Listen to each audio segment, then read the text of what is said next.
Okay, in this video we're going to show you Windows Media Center on Windows 8 Consumer Preview. Now, if you've been following my past 3 videos on Windows 8 Consumer Preview, you'll know that I was not able to get sound to work on my machine. Unfortunately, the VIA sound chipset I have on my motherboard doesn't have any drivers that I've come across that I can get to work with Windows 8. I'm still going to be working on that issue, but I already spent several hours on it and I wanted to get these videos out, so I just had to put it on the back burner. So as you can see, this is Windows 8 Consumer Preview, and I have my Windows Media Center remote here, and I have the receiver hooked into my desktop. So I'm going to press the Windows button here, and let's see what happens. It's working. Now, I haven't set up Media Center on this device at all, so as you see it, I will see it for the first time too. So it looks very typical of Windows Media Center on Windows 7. It says, "Welcome to Windows Media Center, the best way to experience TV on your PC." I'm going to click OK on my remote here.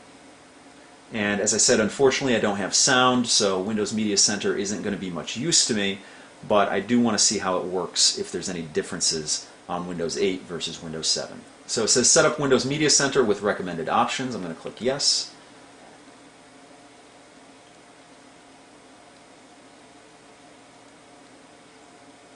And here we go. Looks identical to Windows 7. Looks like you have all the same options here. Probably unchanged.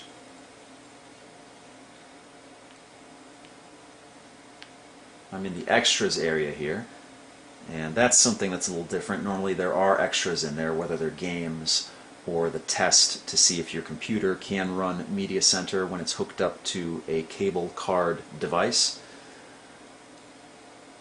But you have your pictures and video here. Let's click on that. Obviously I don't have any pictures. There are some default pictures on here.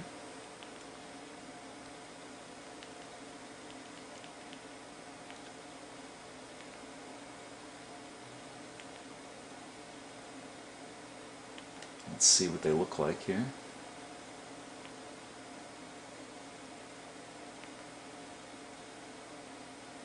Alright. Just some NVIDIA pictures. Let's get out of here. Music. Let's get into there. Now, I don't have any media on this computer as of yet, but I'm just looking at how this is different than regular Media Center, which seems like it's not different at all. Let's get out of this and back out of that. We have now playing. That's the slideshow that I had, the NVIDIA Pictures slideshow.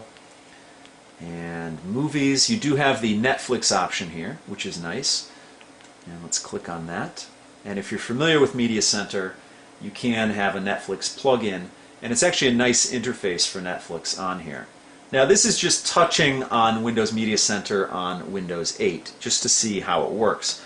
But in the future, I'm going to do a whole set of videos on Windows Media Center and HT PCs, or home theater PCs. Let's back out of this. And I don't have any movies, so I don't have a movie library, but you can play a DVD from here.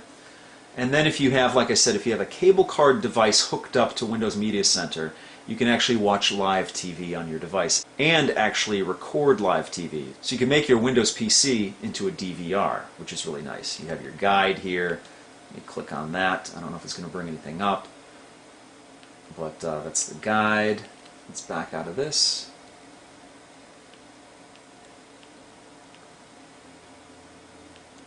And we have sports here. You have scores, players, and leagues. Then you have your tasks here.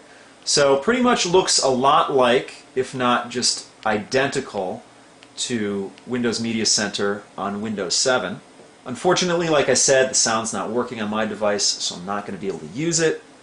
But let's see if the shutdown sequence works on this. I'm going to hit this and shut down the computer, and it shuts it down. So that was just a quick look at Windows Media Center on Windows 8 Consumer Preview. If you have any questions or comments, please post them down below. And if you like what you see, please subscribe, give me a thumbs up, or favorite the video. That helps out the channel. And that pretty much does it for now, so I'll see you guys next time.